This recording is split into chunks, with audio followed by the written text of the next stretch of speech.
Yep, the fans' voices are being silenced. So The Last of Us Part 2, which has this many ratings, which I don't know, I think that's the most amount in Metacritic history. And yeah, The Last of Us Part 2, negative reviews I'll go in because a week ago, there were around 23,000 negative reviews.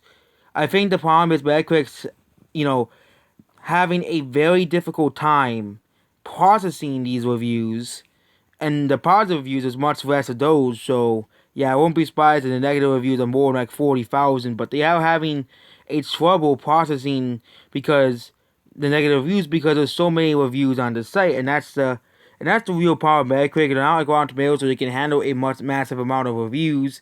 They're not like Rotten Tomatoes, where they can handle so many reviews. Rotten Tomatoes, they have like 80,000 reviews for like your average like C tier blockbuster, okay?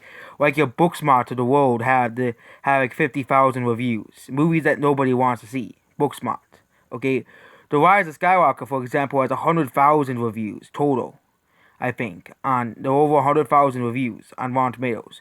Or Dark Knight has over like 500,000 reviews. The Dark Knight, but yeah, Metacritic has never had 80,000 reviews on any property, I think. And yeah, this is a lot of reviews for a game, okay?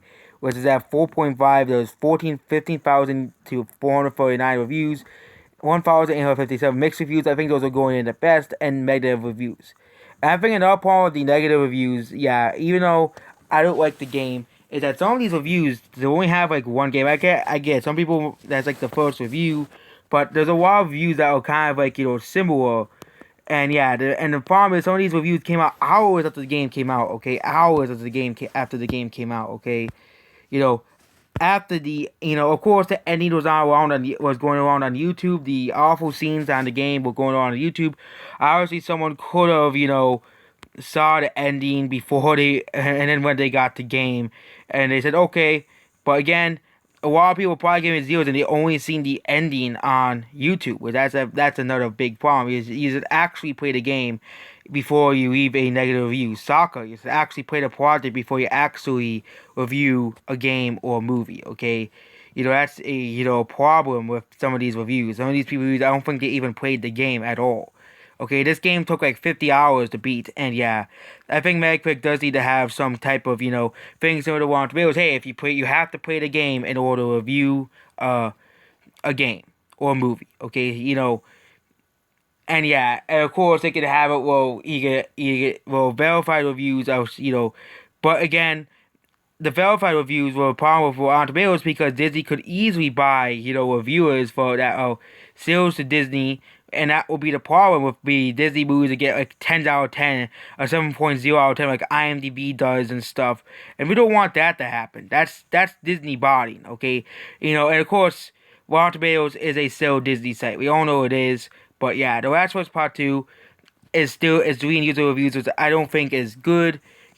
Deleting someone's opinion. Even people who played the game, they're doing it, and that's the problem. They can't really tell the difference between someone who played the game, or someone who's just giving a 0 out of 10, just for the sake of giving a 0 out of 10 to it's well, hey, I hate PlayStation, so I can give this game a 0 out of 10 because it's on the PlayStation. Even own a PlayStation, yeah, those types of people who are just saying, "Oh look, it's a Sony exclusive game, bad reviews. Gotta give it a 0 out of 10 because I hate the PlayStation."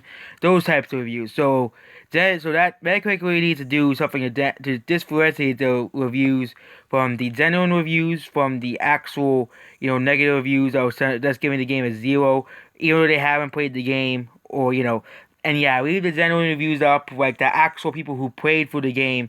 Of course, if you played for the game and hated the story, which most of the people who did hate the story of the game, yep, your review isn't bad. I'm talking about the reviews that are giving the game a 0 out of 10, even though they have not played the game. So yep, that's basically it. Goodbye. So is The Last of Us Part 2 doing reviews? Probably, but it'll probably be a Death Stranding situation. Whereas Death Stranding had to read hundreds of reviews of people giving it a 0 out of 10, even though they have not played the game before. So, yep, it's going to probably be the same thing with Death Stranding if that does happen. And yeah, The Last of Us Part 2 has 82,304 reviews. I know there's games that had 20,000 reviews max, but 82,000. And yeah, a lot of these reviews are some people who didn't even play the game at all. And yeah. And yeah, only saw the ending on YouTube and gave the game a 0 based off that, but have not bought the game. So really, if you didn't buy the game, you shouldn't be. Well, yeah, it is kind of something that.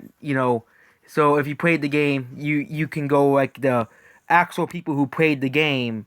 Have put your hours on like Steam does. Kind of like how Steam does their reviews. Okay, put your hours on for the reviews so you can so you can separate the trolls who only played the game for like an hour and gave it 0 out of 10 or 0.1 hours. So it's kind of I'm basically asking for a system like similar to how Steam does the reviews on Steam. So yep.